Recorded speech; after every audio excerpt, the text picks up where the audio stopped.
Ya, buntut dari ramainya penolakan timnas Israel U20, FIFA akhirnya membatalkan drawing yang akan dilakukan 31 Maret mendatang di Bali.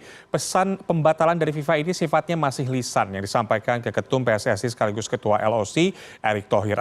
Tapi apakah keputusan pembatalan ini bisa jadi alarm bagi dunia pesepak bola Indonesia di masa yang akan datang? Kita akan membahasnya malam ini bersama pengamat sepak bola Indonesia, Akmal Marhali. Selamat malam, Bung Akmal. Selamat malam, Bung Taufik. Ya, ini bagaimana Anda melihat pembatalan yang dilakukan oleh FIFA ini? Ya, ini menggambarkan bahwa FIFA itu tidak bisa diintervensi dengan urusan politik. Bahwa sepak bola adalah olahraga yang punya lex sportiva atau hukum tersendiri yang tidak boleh diganggu-gugat. Jadi gugatan misalnya tidak mau menolak Israel karena kepentingan politik dan sebagainya, itu tidak kemudian menggoyahkan FIFA untuk menjalankan apa yang sudah mereka tetapkan dari awal ketika mereka mau menggelar Piala Dunia U20. Jadi kan dari awal kan tidak ada pilihan bahwa kita Indonesia tuan rumah syaratnya tidak boleh ada Israel. Tidak ada. Ketika Indonesia mencalonkan diri sebagai tuan rumah, apapun dan siapapun pesertanya akan diterima dengan sebaik-baiknya. Tapi pada akhirnya sekarang kan pro kontranya semakin meruncing, ditambah lagi misal awalnya dari ormas-ormas Islam, tapi kemudian masuk ke ranah politik. Para politisi yang kebetulan gubernur ya, dua gubernur, yang pertama adalah Iwayan Koster dari Bali, kemudian juga Ganjar Pranowo dari Jawa Tengah yang menolak kehadiran Israel. Sekarang bagaimana mau digelar undian Piala Dunia kalau pesertanya saja tidak boleh datang? Ini kan harusnya ditangkap secara logis oleh para politisi kita, termasuk ya para negarawan kita lah. Jangan kemudian campur adukan olahraga dengan kepentingan-kepentingan politik mereka menuju 2024. Sekarang kalau mau bicara politik, harusnya bicaranya kemarin tahun lalu pada 20 sampai 24 Maret 2022 ketika digelar Interparliamentary Union di Nusa Dua Bali, yang ketika itu pesertanya Israel dan disambut baik oleh oleh Indonesia sebagai penyelenggara. Kemudian juga ada kegiatan olahraga, misalnya kejuaraan dunia 2015, bisa Zilberman, bulu tangkis Israel bisa main di Indonesia pada 10 sampai 16 Agustus 2015. Pada tahun lalu Yuval Semla dan Noah Shiran, dua atlet panjat tebing Israel, ikut kejuaraan dunia yang digelar di Jakarta pada 24-26 September 2022. Dan bulan lalu ada Michael Yakovlev, atlet balap sepeda yang tampil di Velodrome Jakarta, kejuaraan dunia dan meraih peringkat 3, bahkan bendera Israel ketika itu dinaikkan walaupun lagu kebangsaan tidak dinyanyikan karena berada di peringkat 3, lagu kebangsaan hanya dinyanyikan buat atlet yang menjadi juara, tapi tidak ada masalah apa-apa.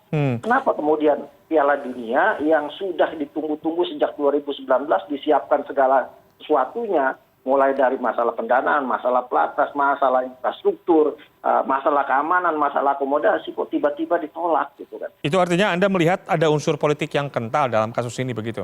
Oh sangat kental. Kalau tidak kental nuansa politik, kenapa kemarin misalnya Interparliamentary Union yang kaitannya dengan politik juga kok tidak dibantah gitu kan, dan tidak kemudian ada penolakan kehadiran Israel. Nah ini kaitannya, harus saya katakan, saya bukan orang politik tapi penggemar sepak bola, tapi ini kaitannya benar-benar sudah masuk ke ranah politik. Apalagi para politisi yang menyampaikan dalam berbagai diskusi, mereka hanya menyampaikan kita siap gelar Piala Dunia tanpa Israel karena Soekarno dulu melakukan itu semua. Dan harus diyakini oleh para politisi ini. Politisi kadang-kadang bermuka dua. Mereka kan politik itu kan tidak ada yang abadi, tidak ada kawan abadi, tidak ada musuh abadi. Yang abadi adalah tujuan. Politik selalu bicara soal situasi dan kondisi. Jangan samakan situasi zaman Soekarno dengan zaman sekarang. Zaman Soekarno memang ketika itu banyak negara-negara Asia menolak Israel. Sampai kemudian di Asian Games, hampir semua peserta Asian Games menolak Israel, yang pada akhirnya Soekarno mendeklarasikan digelar Ganevo. Tapi setelah itu pada 1969 kualifikasi Piala Dunia, Indonesia itu bertemu dengan Israel, bermain imbang 1-1. Saya ingat sekali yang mencetak gol adalah Sucipto Tuntoro, kemudian dari Israel yang mencetak gol adalah namanya Glazer. Dan kemudian Indonesia hanya kalah selisih gol, yang lolos akhirnya Israel ke Piala Dunia 1970. Tinggal dibuka datanya. Israel adalah peserta Piala Dunia 1970.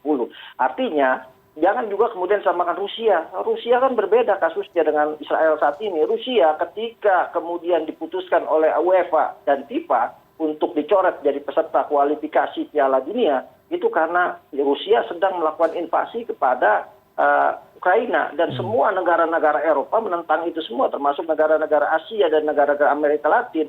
Ya, Swedia, Polandia, kemudian Republik Ceko, Prancis, Jerman, mengutuk agresi yang dilakukan oleh Rusia kepada Ukraina, tapi Rusianya tetap melakukan itu semua yang pada akhirnya diminta oleh negara-negara Eropa untuk mencoret Rusia sebagai calon peserta Piala Dunia 2022.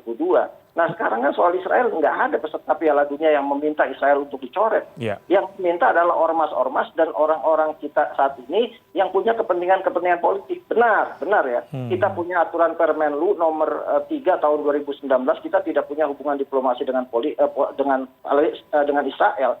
Tapi kita tidak punya hubungan diplomasi bukan berarti tidak boleh orang Israel dan orang Indonesia datang masing-masing berkunjung. Faktanya kita dengan Israel kan orang Indonesia aja sering ziarah ke Masjidil Aqsa gitu kan, ke Yerusalem, ibu kota dari Israel. Orang Israel juga banyak yang berdagang di Indonesia. Kita tidak punya hubungan diplomatik dengan Taiwan.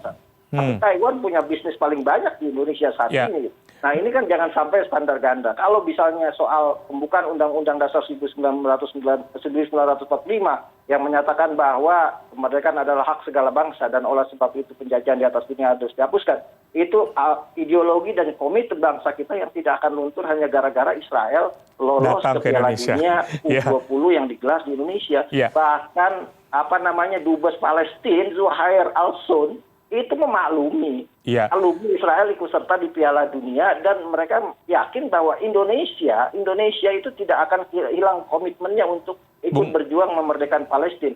Lambang Arab dalam konferensi persnya dia menyampaikan la yughayir, tidak akan berubah gitu kan. Itu kan fakta. Nah, Israel saja memaklumi loh, orang Indonesia kok mau membabi buta malahan untuk urusan ini. Jangan sampai kemudian nantinya ketika kita batal menggelar Piala Dunia, kita di ban FIFA, Israel tetap main di ajang-ajang FIFA, Palestina tetap main di ajang-ajang FIFA, Indonesia gigit jari karena harus di ban oleh FIFA. Ini dikabarkan pemerintah sedang mengambil, PLT Menpora sedang mengambil jalan tengah untuk menyelesaikan masalah ini. Menurut Anda apa sebenarnya yang harus dilakukan oleh pemerintah untuk komitmen?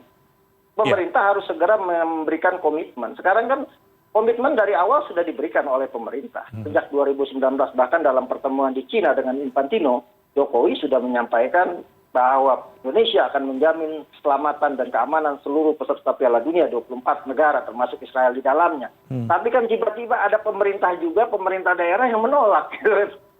Seketika itu, nah ini komitmen ini yang kemudian Presiden harus meminta komitmen balik kepada Iwayan Koster dan Ganjar Pranowo.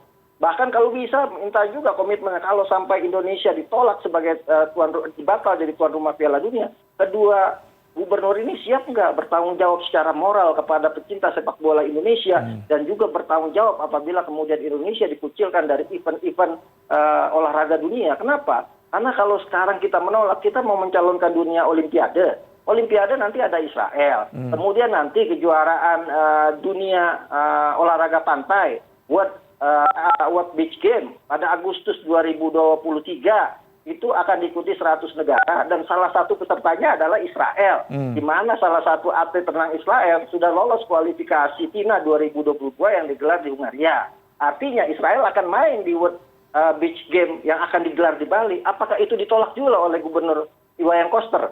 Kalau kemudian ditolak, selesai sudah hubungan diplomasi Indonesia lewat olahraga di dunia. Kenapa? Karena tidak ada kemudian federasi-federasi olahraga dunia yang akan menerima Indonesia begitu ya. Indonesia menjadi tuan rumah kalau kemudian diskriminatif terhadap olahraga terkait dengan pesertanya. Betul, karena dinilai tidak memegang komitmen juga sejak awal. Tapi apakah dengan beragam penolakan ini memang Indonesia akan kehilangan statusnya sebagai tuan rumah penyelenggara Piala Dunia U20 ini? Kemudian ada sanksi apa lagi selain yang tadi Anda sebutkan dari FIFA kira-kira yang akan diberikan kepada Indonesia? Ya, yang pertama selain dibekukan bisa jadi sanksi terburuk adalah dicoret dari anggota FIFA. Itu sanksi terburuk ya. Kemudian kita akan dikecam bukan saja oleh 23 negara yang menjadi peserta Piala Dunia, tapi juga oleh seluruh negara-negara lain. Kenapa?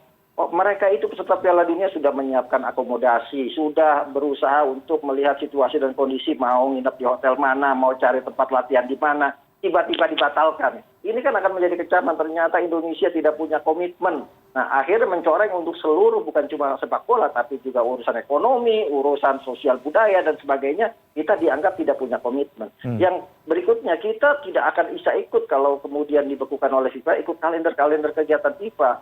Kita juga akan dicoret sebagai kandidat tuan rumah Piala Dunia 2034 kalau kita mencalonkan. Kenapa? Ribetlah Indonesia, orang yang kalau nanti tiba-tiba Piala Dunia 34 ada Israel, nolak lagi. Termasuk misalnya Olimpiade juga, kita mencalonkan diri tidak akan bisa diterima. Olimpiade akan ikut Israel juga. Gitu. Kemudian hukuman lain yang bisa didapat dari Indonesia adalah dianggap diskriminatif, mencampur adukan politik dengan ekonomi, dan ini merupakan hal yang ditabukan dalam kegiatan olahraga. Oleh karena itu, kita berharap semoga ada solusi yang terbaik yang diberikan oleh pemerintah. Yang ditunggu oleh FIFA saat ini adalah komitmen dari pemerintah menjamin keamanan dan keselamatan 24 peserta. Kan tidak mungkin undian Piala Dunia pesertanya 24, yang ikut 23, sementara Israel via Zoom. Nanti pertandingan sepak bolanya juga Israel via Zoom, kan lucu gitu kan. Nah ini kan apakah dipikirkan oleh para politisi kita? Jangan sampai kemudian nantinya ketika kita batal jadi tuan rumah, para politisi ini balik badan, cuci tangan semuanya dari apa yang mereka sudah munculkan yang mengakibatkan kita batal jadi tuan rumah. Baik, tapi apakah Anda melihat masih ada kans untuk Indonesia tetap melaksanakan Piala Dunia U20 ini, dan apa yang harus diambil, langkah apa yang harus diambil PSSI ke depannya? Terakhir, Bung Akmal. Ya, PSSI harus melobi, tapi sehebat apapun lobi PSSI itu tidak akan bermakna apa-apa di mata FIFA kalau tidak ada surat jaminan, gentleman agreement dari Indonesia terhadap pelaksanaan Piala Dunia yang harus berjalan sesuai dengan aturan yang sudah ditetapkan.